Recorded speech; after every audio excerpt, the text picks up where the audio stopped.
بسم الله الرحمن الرحيم. الحمد لله رب العالمين، والصلاة والسلام على سيدنا محمد وعلى آله وصحبه أجمعين. الحمد لله الذي أكرمنا نحن وإياكم في الحضور في مثل هذه الموارد وفي مثل هذه المحاضر وفي مثل هذه المجالس التي تتنزل فيها الرحمة، التي تتنزل فيها البركة، التي تتنزل فيها، التي تحفها ملائكة الرحمة، ويذكركم الله في ملأ خير من ملائكم هذا. نشكر الله على هذه النعمة، فلو أننا سجدنا شكر لله تبارك وتعالى على نعمة وعلى هذه النعمة التي أكرمنا الله نحن وإياكم في مثل حضور هذه المجالس شكر لله إلى يوم القيامة، ما وفينا عشر معشار هذه النعمة. فالحمد لله على هذا العطاء، فالحمد لله على هذا المن الغامر والمدد الوافر من سيدنا محمد صلى الله عليه وعلى آله وسلم.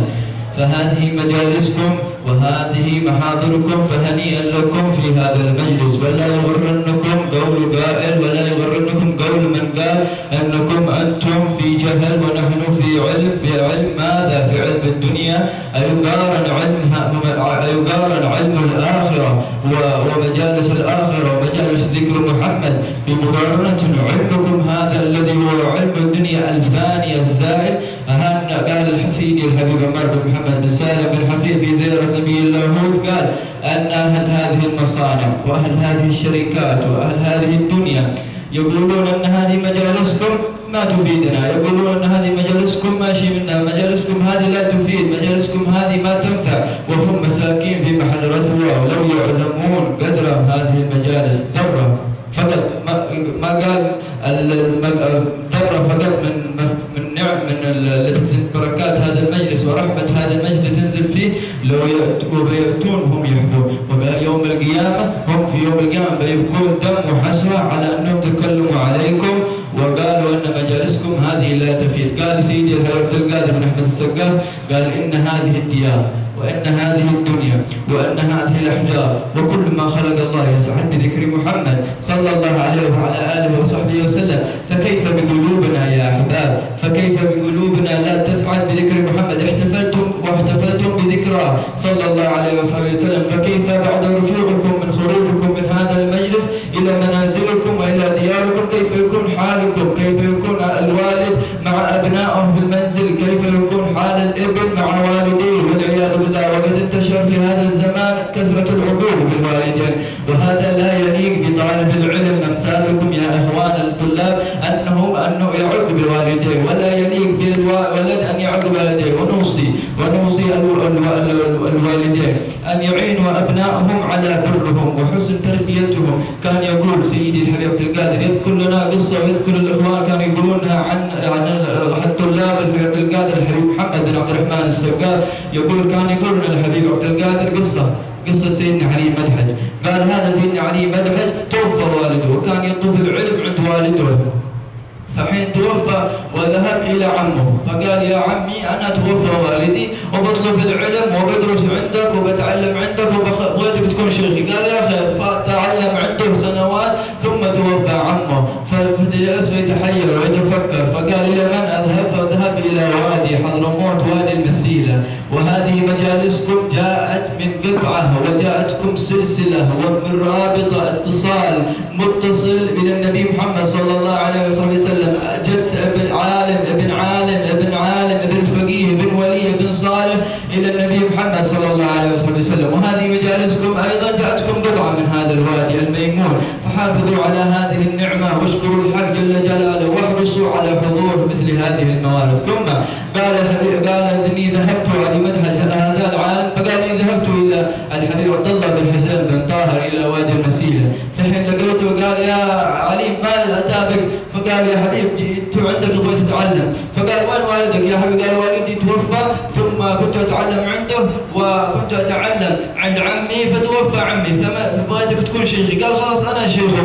فقال يا ولدي أنت بيتك بعيد ووادي المسيلة بعيد، خلاص اقرأ في كتاب علوم الدين إلى أن تختمه وتعال مرة أخرى. فقال يا خير، فشل كتب إحياء علوم الدين وذهب إلى منزله يقرأ في إحياء علوم الدين. فلما وصل عند المهلكات الغيبة والنميمة والشحناء والبغضاء والحسد استشكل عليه الأمر ولم يفهمه ولا ولم يعيه ولم يفكر ولم يعرف، جلس مدة طويلة، جلس أسبوع كامل يفكر إيش الحسد، إيش البغضاء، إيش الفتنة، إيش الرياء، إيش الكبر، إيش العجب. فقال ذهبت إليه مرة أخرى إلى الحبيب عبد الله بن حسين بن طاهر، فقال يا علي ماذا أتابك؟ قال يا حبيب قرينا إحياء علوم الدين وأنت أمرتني أن نقرأ في إحياء علوم الدين، فما فهمته في وسط عن باب ما عرفته وما فهمته. فقال لا هو يا علي، قال المهلكات. قال ايه المهلكات؟ الغيبة والنميمة. فقال حكى الحبيب عبد الله بن حسين بن طاهر، فقال له لا يا علي هذه به، لكن انت جلست في بيت عمار جلست في بيت والدك الحبيب عمار،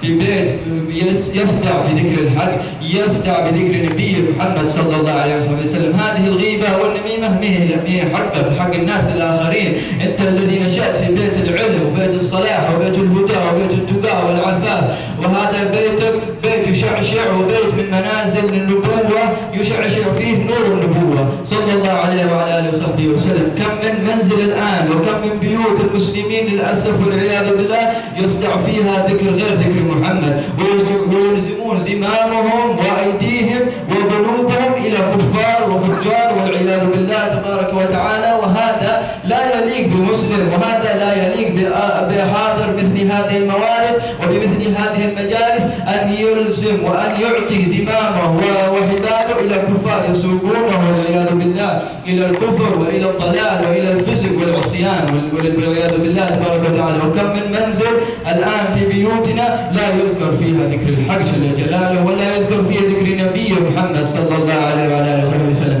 الحبيب علي مدحج خرج من بيت راقي، خرج من بيت ولاية وصلاح، لأنه أهله عرف يربي، والده عرف يربي كيف التربية وكيف الصلاح والهدى والتقى، كيف نشأ ابن علي مدحج من الأولياء الصالحين. وصل صيته إلى شرق الصين، وصل صيته إلى الهند، وخبره الحبيب علي مدحج رضي الله تبارك وتعالى عنهم. وكم من الأولياء الصالحين الذي خرجوا من بيوت من تشعشع فيها أنوار النبوة. فنوصيكم يا أخواني يا أحبابي أن تقيمون كل يوم اثنين بعد المغرب قراءة حزب من القرآن. تجتمع أنت أيها الوالد أنت وأبنائك، اجتمعوا أنتم أيها الوالد مع أبنائك وتقرؤون شيء من القرآن. قال النبي محمد صلى الله عليه وعلى آله وسلم إن البيت الذي لا إن الله إذا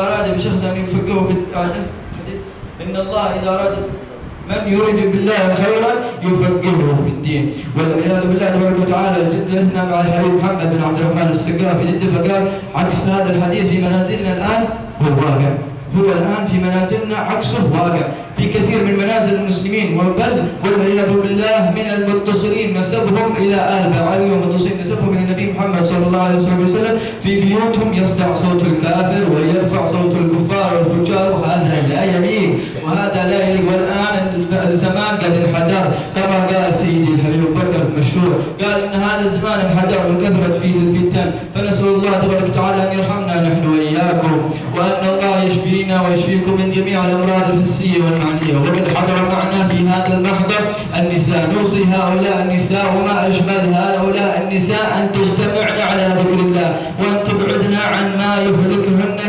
وما يبعد عنها ويقربه إلى سخط الله، فليبعدن عن هذا، فليشمرن في الطاعة، يجعلنهن أمهات صالحات يخرجن من منازلهن أولياء وأتقياء وصلحاء. ثم قال يخبرون عن قصة سمعناها من سيدي الشيخ عبد الله بن عمر الكاف تلميذ الإبزان بن سميت في الرياض، قال أنه ذات يوم أن امرأة ولدها، انظروا يا اخواني يا احبابي كيف التربيه الصالحه التي ينشا الابن عليها. قال يا امه، الابن عمره 10 سنوات، فذهب الام يا امي انا اريد ان اكل، فقالت الام ادخل الى المصلى وصلي ركعتين وتوضا وادعي ربك وقل يا رب انا بغيت اكل، بغيت جوعان بغيت اكل. فذهب الابن على حسن نيته، الابن صغير، فذهب الى المصلى وصلى ركعتين ثم دعا الله وذهبت قبل. ولما دخل الى المصلى ذهبت الام مباشره الى المطبخ، جهزت له الاكل وضعته عند الباب وهو يصلي داخل الحجره. فلما انتهى من الصلاه خرج فوجد الاكل امام الباب، فقال يا امه من اتى بهذا الاكل؟ فقال انك انت دعوت ربك واتاك بهذا الاكل، رزقك الله هذا الاكل، انت دعوت ربك. فنشا الابن صالح تقي متعلق قلبه بربه بنبيه محمد صلى الله عليه وسلم. هذا هذا الحبيب الذي أكرمنا الله به. وكان أخبر عن سيدنا عائشة أنها خرج إليها النبي محمد صلى الله عليه وعلى آله وصحبه وسلم، كان يقول لها: يا عائشة، اللهم اغفر لعائشة ما قدمت وما أخرت وما أسرت وما أعلنت وأنت مقدمة المؤخر. ففرحت سيدنا عائشة فرحا شديدا، فكيف لها أن لا تفرح؟ كنا نقول فكيف لها أن لا تفرح؟ يا بختها ويا سعدها بدعوة النبي محمد صلى الله عليه وعلى آله وصحبه وسلم. لا شك أن دعوته مستجابة، لا شك أن هذا النبي دعا لها، ولا شك أن ربه يستجيبه، وهو حبيب ربه صلى الله عليه وعلى آله وصحبه وسلم. فلما دعا لها ففرحت سيدنا عائشة فرحا شديدا، فقال لها: يا عائشة، أفرحتي بهذه الدعوة؟ فقالت: كيف لا أفرح يا رسول الله؟ فقال: اعلمي يا عائشة إن هذه الدعوة أدعيها لأمتي دائما في خلوتي بيني وبين ربي، أدعي هذه الدعوة لأمتي.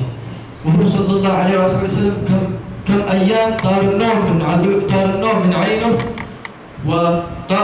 ويبكي دائما شوقا إليكم، شوقا لأمته، شوقا لأمته يا أحباب. فكيف الآن نحن الآن حال النبي صلى الله عليه وسلم؟ لو يعلم بحالنا، لو يعلم ما بنا من مصائب وبلايا التي قد أغروا بنا الكفار وألزمونا على أن نتبع برامجهم ونحن غير ملزومين. أما عندك حبل النبي محمد صلى الله عليه وسلم وطريقة النبي محمد صلى الله عليه وسلم، التزيغ عن هذا الطريق ما يزيغ عن هذا الطريق كما أخبرنا سيدنا ابن عمر إلا هالك، ما يزيغ عن طريق الحق إلا هالك والعياذ بالله تبارك وتعالى. فنوصيكم أن تلتزمون بهذا الطريق، شريعة النبي محمد صلى الله عليه وسلم، فهي السعادة وهي الفلاح وهي الفوز والنجاة من العذاب الشديد التي وعدنا الله به. إن لم نتبع هذا النبي فعذاب شديد يلقانا يوم الآخر والعياذ بالله تبارك وتعالى. ثم نتعلق بأهلنا وأسلافنا وأتقيانا وأنيافهم أهل الكرم وأهل الجود، وحاشاهم أن يخيبونا. واجتمعتم نحن وإياكم تطلبون من ترجون الحق جل جلاله، ترجون النبي، فحاشاه أن يخيبكم. وقد قال صلى الله عليه وسلم: أمتي أمتي أمتي يا الله أمتي. وهو قال الحق جل جلاله لسان جبريل: إن سنرضيك في أمتك ولا نسوء. صلى الله عليه وعلى آله وصحبه وسلم.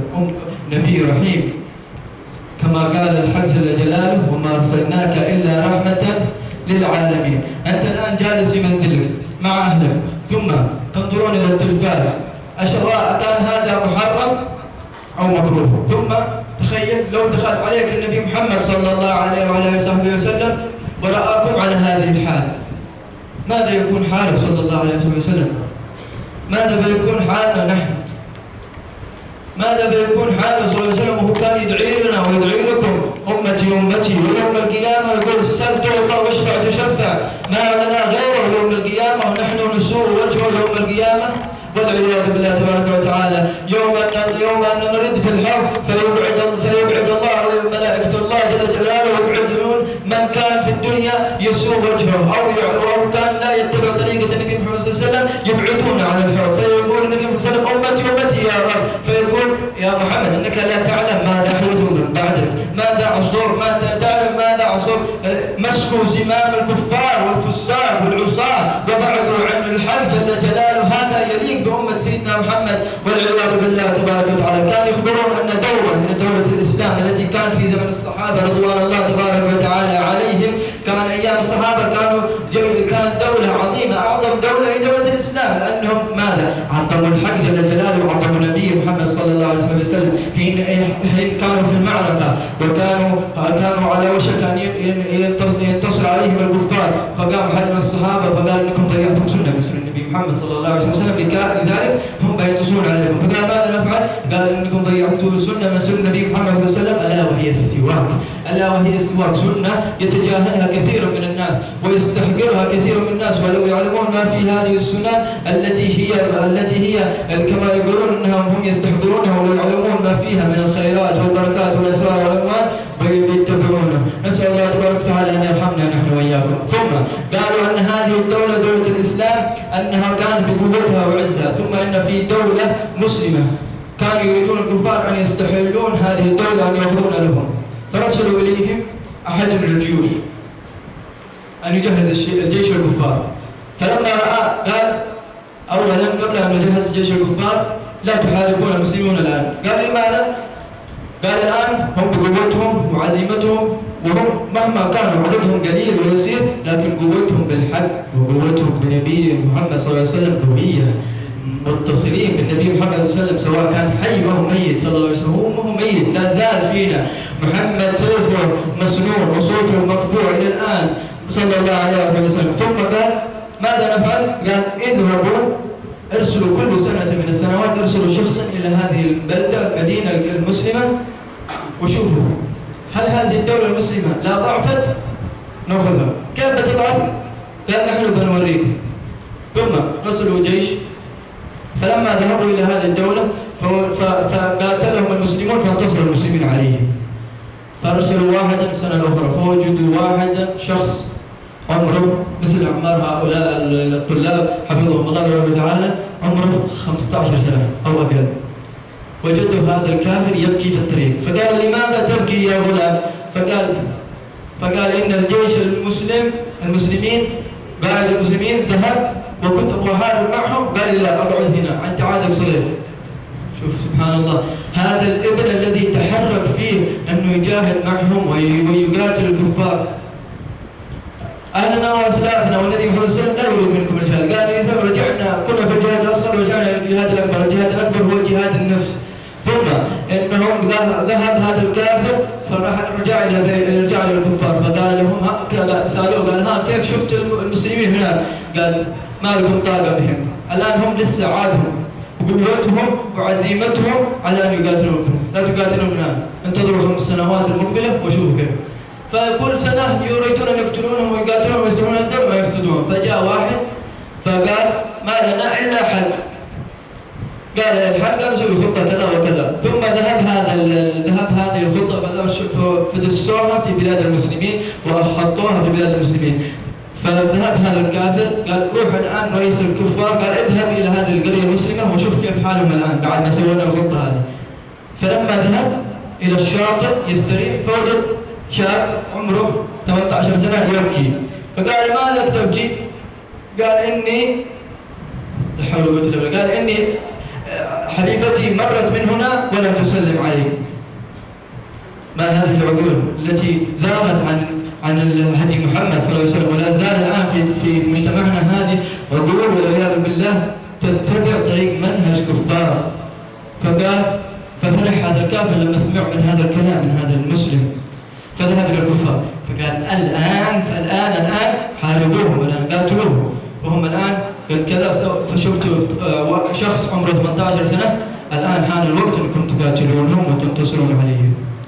نسأل الله تبارك وتعالى أن يرحم سيدنا محمد، يفرج كرب سيدنا محمد، وأن الله يلطف بنا ويلطف بكم إن شاء الله، ويحفظ هذا المعهد الرباط هؤلاء ويحفظ القائمين عليه ويجزيهم عنا خير الجزاء، ويجزي الحب علي عطاس إن شاء الله الفردوس الأعلى بمرافقة سيدنا محمد، ويرزقنا ويرزقكم إن شاء الله الفردوس الأعلى بمرافقة سيدنا محمد صلى الله عليه وسلم. فإن أكثر شيء يفرح قلبه صلى الله عليه وسلم ويفرح قلبه صلى الله عليه وسلم وهو في البرزخ أنه هؤلاء القائمين في الدعوة يفرح منهم النبي محمد صلى الله عليه وسلم. نسأل الله تبارك وتعالى أن يفرح مننا نحن أجمعين، ولكن لا يفرح مننا النبي محمد صلى الله عليه وسلم إلا إذا اتبعنا شريعته، فاتبعوا شريعته يا أخوان، وابعدوا عن الكلام الكفار والفساق والفجار والذين يبغونكم أن تزيغون، لأنهم هم الكفار لو سألتهم أنهم أي الطريق حق لو قالوا الصدق فيقولون طريقكم، والدليل على ذلك أنهم يريدون أن يصرفوكم عن هذا الطريق.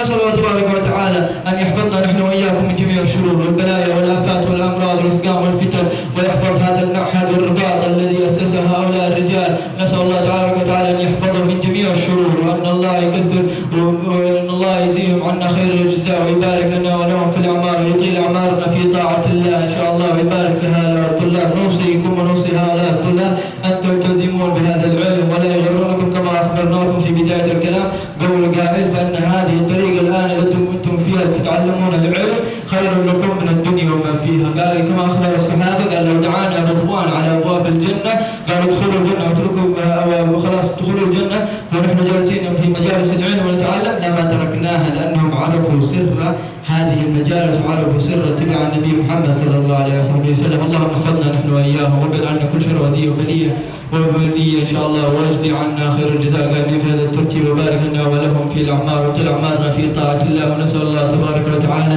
أن يصفي قلوبنا وينور قلوبنا ويقذف في قلوبنا نور لا إله إلا الله وسر لا إله إلا الله ومعنى لا إله إلا الله وحقائق لا إله إلا الله نتحقق بلا حس ومعنى ظاهر وباطن. وما تكلمت إلا بامتثال الأمر. والسلام عليكم ورحمة الله تبارك وتعالى والعفو منكم.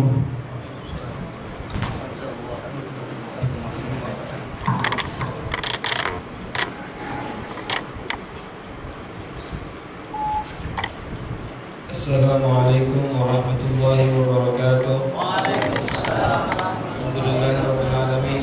Hamdan yuwafi ni'amahu wa yukafi mazidah. Allahumma shalli wa sallim ala sayyidina Muhammadin wa alihi wa sahbihi ajma'in. Alhamdulillah.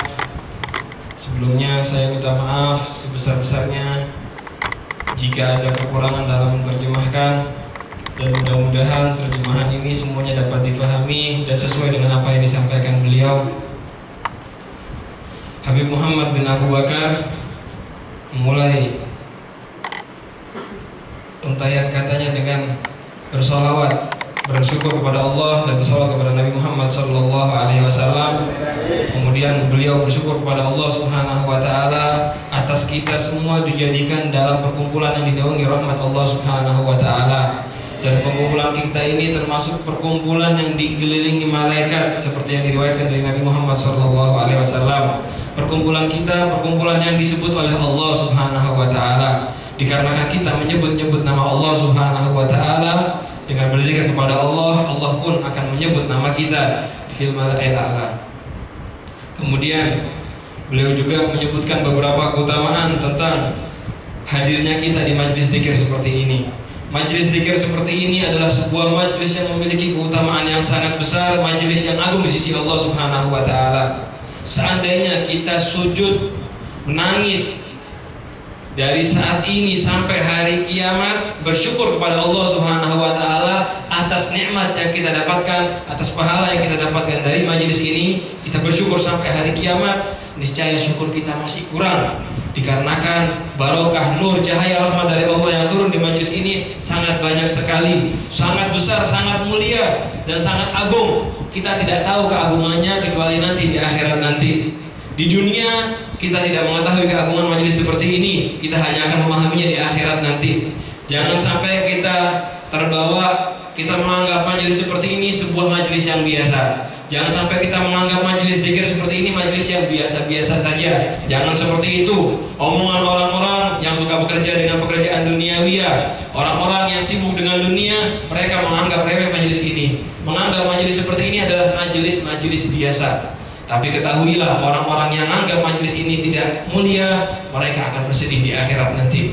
Dikatakan oleh Habib Umar, ketika Habib Umar berziarah Nabi Allah Hud, Habib Umar berkhutbah dengan mengatakan, orang-orang yang sibuk dengan pekerjaan dunia sampai meninggalkan majelis zikir, yang menganggap majelis zikir ini tidak mulia, mereka di akhirat nanti akan menangis dengan tangisan yang bukan mengeluarkan air mata, tapi mengeluarkan darah, sebab penyesalan mereka meninggalkan majelis seperti ini.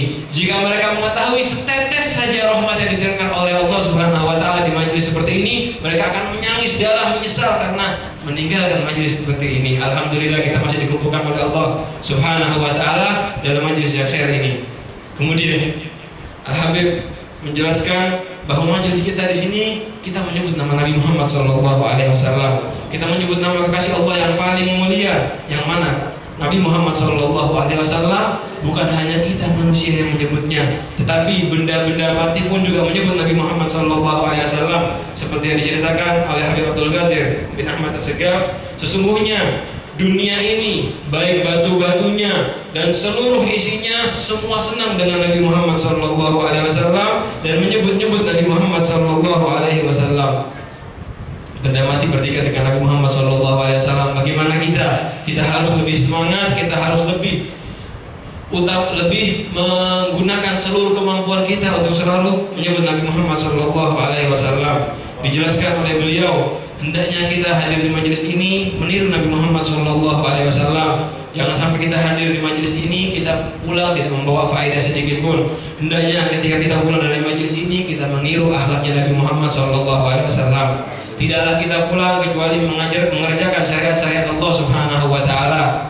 Beliau menegaskan suatu hal yang penting. Jangan sampai hadirin sini yang ada di sini semua, terutama pencari-pencari ilmu, thalibul ilm, jangan sampai ada yang kurang ajar kepada orang tuanya. Kita tidak pantas sebagai thalibul ilm, orang yang mencari ilmu Nabi Muhammad SAW, kurang ajar dan tidak nurut kepada orang tuanya, karena ini tidak pantas bagi pengikut Nabi Muhammad SAW. Diceritakan bahwa dari zaman dahulu orang-orang yang soleh itu anak-anaknya menghormati orang tuanya, dan orang-orang tuanya membantu anaknya agar bisa hormat kepada orang tuanya. Dengan cara orang tuanya mendidik anaknya agar berada di jalan Islam yang betul dan di jalan Islam yang lurus. Seperti contoh, beliau mengisahkan kisah seorang yang mulia, Syekh Ali Madhid bin Umar.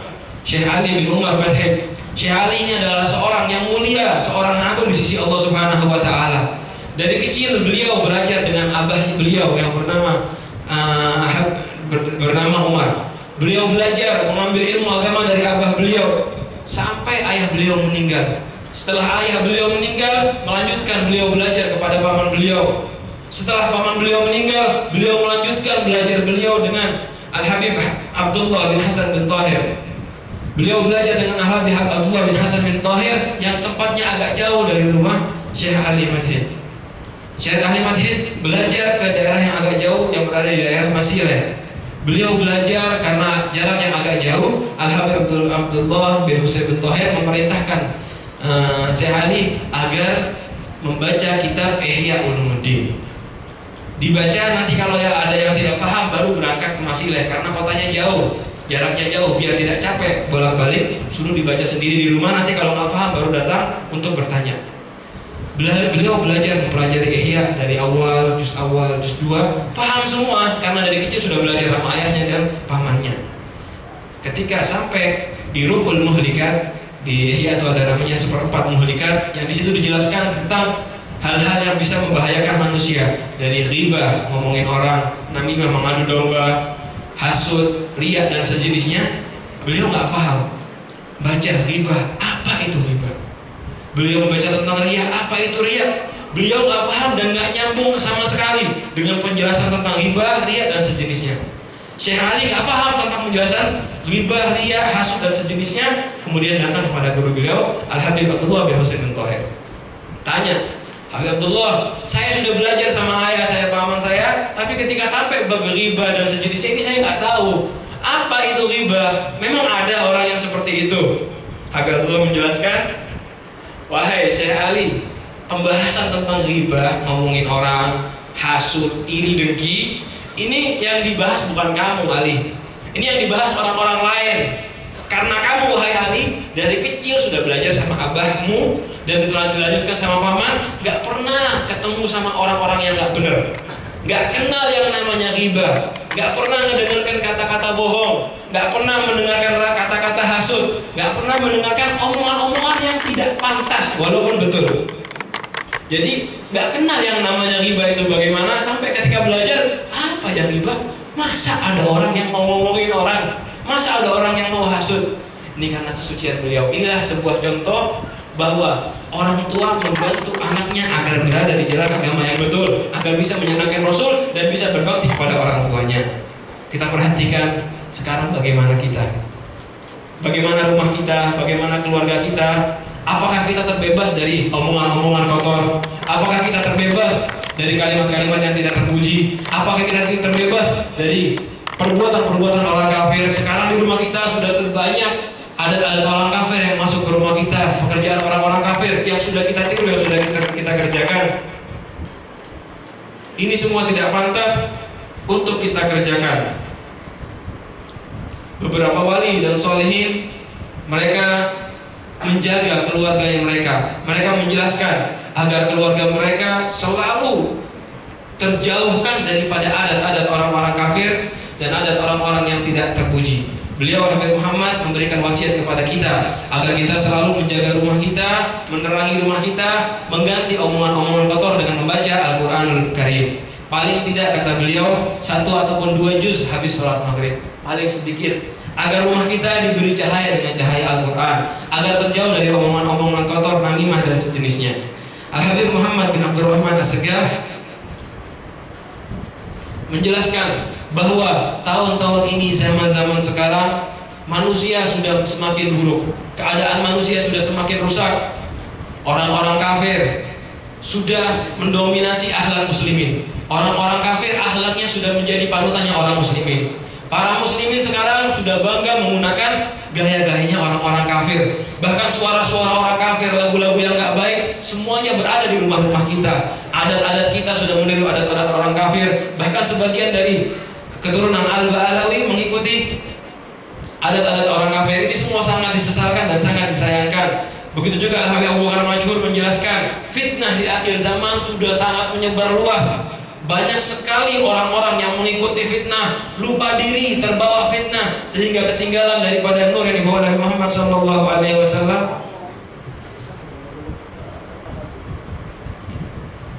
Sudah banyak sekali orang-orang di zaman ini yang terbawa oleh fitnah karena sangat banyaknya fitnah yang tersebar, sehingga para muslimin sudah lupa kepada syariat Nabi Muhammad SAW. Mereka mengikuti ajaran-ajaran orang-orang kafir. Beliau mengasih contoh juga agar kita mendidik anak-anak kita, keluarga kita untuk selalu ingat dengan Nabi Muhammad SAW dan tidak terbawa dengan ajaran-ajaran orang kafir. Di kisah Habib Umar bin Abdullah Al-Kaf, salah satu murid dari Habib Zain bin Smith, beliau pernah membawakan cerita bahwa ada satu keluarga yang memiliki seorang anak yang masih muda. Anak yang masih muda, mungkin masih balita. Saat itu anak tadi lapor kepada ibunya, "Abah, ibu, saya lapar mau makan. Saya lapar mau makan." Apa jawaban ibunya? Kata ibunya, "Kalau kamu mau makan, minta sama Allah Subhanahu wa ta'ala. Kalau kamu mau makan, minta sama Allah, berdoa, nanti Allah yang ngasih kamu makan." Dikarenakan mungkin saat itu ibunya gak punya makanan dan mengajarkan anaknya agar selalu berharap kepada Allah Subhanahu wa ta'ala. Karena anak tadi masih kecil, masih polos, langsung masuk ke dalam kamar, sholat, berdoa kepada Allah Subhanahu wa ta'ala, "Ya Allah, minta makan." Setelah berdoa, padahal di rumah itu gak ada apa-apa, selesai anak tadi berdoa, ternyata ada seseorang yang datang yang membawakan makanan. Anak tadi keluar, "Ibu, gimana makannya? Saya sudah berdoa." "Oh iya, nih makanan kamu sudah datang, dibawakan oleh Allah Subhanahu wa ta'ala." Kita lihat, orang tua mendidik anaknya agar selalu bersandar kepada Allah Subhanahu wa ta'ala. Tidak diajarkan cinta dunia, tapi diajarkan bersandar kepada Allah Subhanahu wa ta'ala. Dari kecil sudah tumbuh sofi, tumbuh bersih, gak kenal yang namanya dunia, gak disuruh pusing-pusing mikiri dunia. Kalau ada sesuatu, kembalikan kepada Allah Subhanahu wa ta'ala. Ini cara kita mendidik keluarga kita. Beliau setelah menjelaskan bagaimana agar kita menjaga keluarga kita, anak menghormati orang tua mendidik anaknya, beliau menjelaskan rahmat yang ada kepada orang tua kepada anaknya, sayang, pendidikan yang bagus, ini sudah dilakukan oleh Rasul SAW kepada umatnya. Rasul sudah mendidik kita semua dengan pendidikan yang sangat sempurna. Dan Rasul SAW sangat menyayangi kita, sangat rahmat kepada seluruh umatnya. Diceritakan dari Sayyidina Aisyah binti Abu Bakar Siddiq, suatu saat Rasul SAW berdoa, "Ya Allah, ampunilah dosanya Aisyah, dosa-dosa yang sudah lama dan dosa-dosa yang akan datang, yang kecil dan yang besar, yang kelihatan dan yang tersembunyi. Ampuni semua dosa-dosanya." Sayyidina Aisyah, kira-kira bagaimana Siti Aisyah? Merasa senang yang bukan main.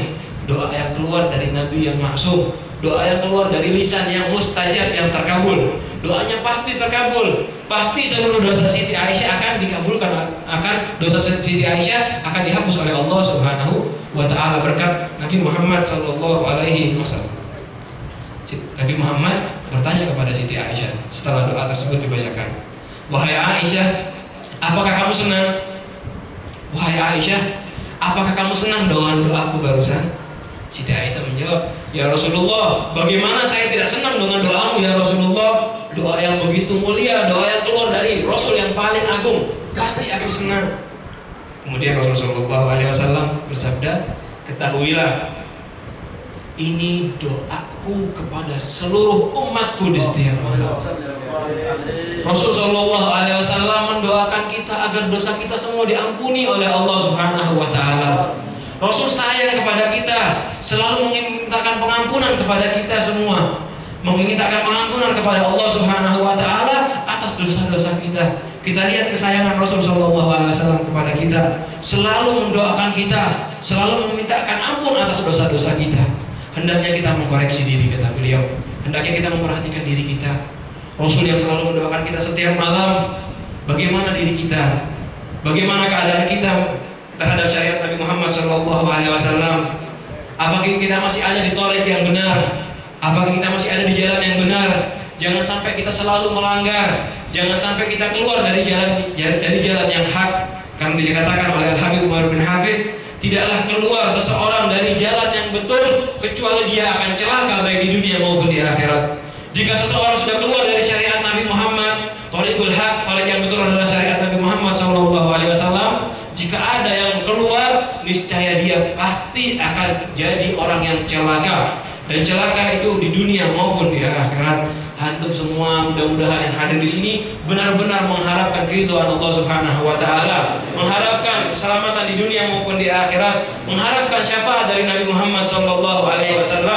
Ketahuilah Nabi Muhammad SAW di akhirat nanti adalah seseorang yang memberikan syafaat kepada kita semua, seseorang yang dapat menolong kita semua dari siksa neraka dan murkanya Allah Subhanahu wa Ta'ala. Kalau kita masih seperti ini, masih melanggar syariat Islam, masih tidak mau mengerjakan syariat Islam dengan benar, apakah kita pantas mendapatkan syafaat dari Nabi Muhammad SAW? Mudah-mudahan Nabi Muhammad SAW tidak menemui kita, tidak melihat kita pada pelanggaran-pelanggaran kita. Kita pikirkan, bagaimana jika Nabi Muhammad melihat kita ketika kita bermaksiat?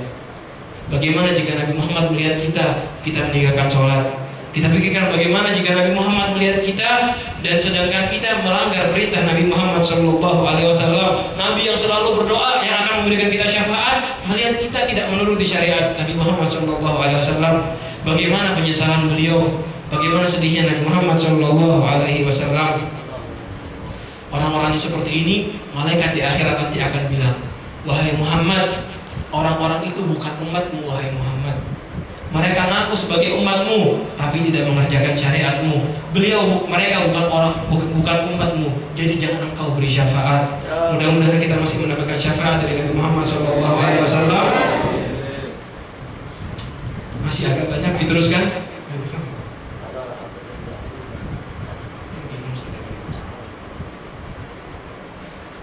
Kemudian kita lanjutkan. Beliau melanjutkan ciri-ciri orang-orang yang mendapatkan syafaat Nabi Muhammad SAW, yang akan mendapatkan doa dari Nabi Muhammad SAW. Contohnya para sahabat. Sahabat benar-benar menjalankan syariat Nabi Muhammad dan selalu mengerjakan sunnah Nabi Muhammad SAW. Sampai-sampai di suatu saat diceritakan mereka kalah perang. Sebab kalah perangnya itu apa? Mereka saling bertanya satu sama lain. Dicari apa yang menyebabkan kita kalah perang. Ternyata setelah diperiksa, mereka meninggalkan satu sunnah dari sunnahnya Nabi Muhammad SAW, yaitu sunnah apa? Sunnah menggunakan siwak. Karena satu sunnah yang kecil, perang jadi kalah. Mereka para sahabat pusing mencari apa kekurangan sunnahnya. Sunnahnya adalah sunnah yang sering kita lupakan, sering tidak kita perhatikan, yaitu sunnah bersiwak. Beliau memberikan cerita orang Muslim jika meninggalkan sunnah Nabi Muhammad akan hancur. Bagaimana jika meninggalkan syariat Nabi Muhammad SAW? Pasti akan dikalahkan oleh orang-orang kafir. Sebuah contoh, ada satu negara Islam di zaman dahulu, yang dimana negara ini tadi sangat kuat dan sangat ditakuti oleh orang-orang kafir. Orang-orang kafir ingin memerangi negara tadi. Ketika mau berangkat, ada satu orang yang ngomong, percuma kalian berangkat sekarang menyerang negara Islam itu, pasti kalah. Musliminnya sangat kuat. Kalau kepengen musliminnya kalah, setiap tahun kalian kirim satu orang untuk mengoreksi perbuatan muslimin di situ. Kalau musliminnya sudah meninggalkan syariat, sudah meninggalkan sunnah, baru kita serang. Sekarang musliminnya semua masih taat, masih mengerjakan sunnah dengan betul, negaranya nggak mungkin kalah. Akhirnya sepakat, jangan diserang dulu. Kirim satu orang untuk memata-matai negara. Satu orang memata-matai negara, dilihat negaranya masih kuat, pulang ganti satu orang yang lain. Sampai di tahun ketiga, kalau tidak salah disebutkan beliau, di tahun ketiga ada satu orang yang menjadi mata-mata tadi melihat seorang anak kecil yang sedang menangis. Melihat anak kecil yang sedang menangis, ditanya anak kecil tadi, "Wahai anak, kenapa kamu menangis?" Dikatakan anak kecilnya tadi masih belum tumbuh kumis, jadi umurnya masih di bawah 15 tahun perkiraan.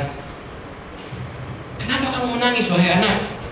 "Saya menangis karena saya masih kecil. Saya ditinggal perang oleh orang-orang yang ada di kota saya.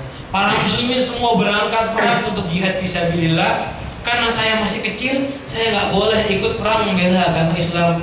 Saya sedih karena saya kepengen juga berjihad fisabilillah, kepengen mati di jalan Allah Subhanahu wa Ta'ala." Orang kafir tadi yang dengar, mata-mata tadi yang lihat, anak kecil saja sudah berani jihad fisabilillah. Wah, ini kalau kita serang, kita pasti kalah, kata orang kafir tadi. Akhirnya orang kafir tadi pulang, ngomong sama negara mereka, "Sudah, jangan diserang dulu sekarang, percuma. Negara itu orang musliminnya semuanya kuat-kuat, taat-taat. Jadi nggak usah diserang. Nanti tunggu beberapa tahun, tunggu 5 tahun lebih nanti." Setelah beberapa tahun, dijelaskan ada negara-negara Islam seperti sekarang ini. Dilihat ada satu pemuda sedang menangis. Ditanya lagi sama mata-mata, "Kenapa kamu menangis?" Kata pemuda tadi ditanya, "Saya menangis karena pacar saya lewat, tapi nggak memberikan salam sama saya.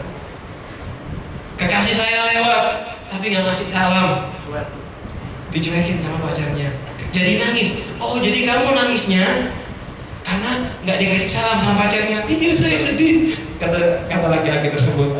Akhirnya orang kafir tadi yang jadi mata-mata pulang ke negaranya, ngomong, "Sudah, kita serang sekarang. Musliminnya pasti akan kalah."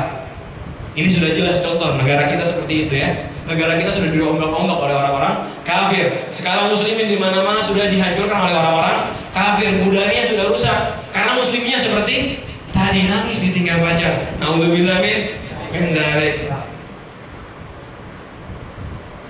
Mudah-mudahan yang bisa saya terjemahkan tadi bisa membawa manfaat bagi diri kita semua, baik secara zahir maupun batin. Beliau memberikan doa yang banyak di akhir tadi, doa agar kita semua dijaga oleh Allah Subhanahu wa Ta'ala dari perbuatan maksiat. Doa agar kita dijaga oleh Allah Subhanahu wa Ta'ala agar bisa selalu menjalankan syariat Nabi Muhammad SAW dengan benar. Mudah-mudahan, kata beliau, ribat Nurul Mustafa ini, ribat Nurul Hidayah ini dijaga oleh Allah Subhanahu wa Ta'ala. Yang hadir semua di sini, yang belajar di sini, diberi rahmat oleh Allah Subhanahu wa Ta'ala, diberikan rahmat yang besar, dituruni limpahan rahmat yang mulia. Mudah-mudahan, kata beliau, yang hadir semua di sini dimasukkan surga oleh Allah Subhanahu wa Ta'ala. Mudah-mudahan pemimpin kita Habib Saleh Al-Attas, Habib Saleh bin Ali Al-Attas dimasukkan ke dalam surga yang paling tinggi, Firdausil A'la, kata beliau. Beliau berdoa mudah-mudahan kita semua disenangkan oleh Allah Subhanahu wa Ta'ala di dunia maupun di akhirat. Mudah-mudahan kita semua yang hadir di sini bisa pulang dengan membawa ilmu dan bisa menyampaikan ilmu kita kepada sesama muslimin, bisa menjadi dai Allah. Karena Rasul Shallallahu Alaihi Wasallam selalu senang dengan hambanya yang berdoa, yang mengajak kepada Allah Subhanahu wa Ta'ala. Mudah-mudahan yang saya sampaikan bisa membawa manfaat bagi kita zahir maupun batin. Kalau ada salah kata, mohon maaf, mohon dimaklumi. Ini yang bisa saya sampaikan. Wassalamualaikum warahmatullahi wabarakatuh.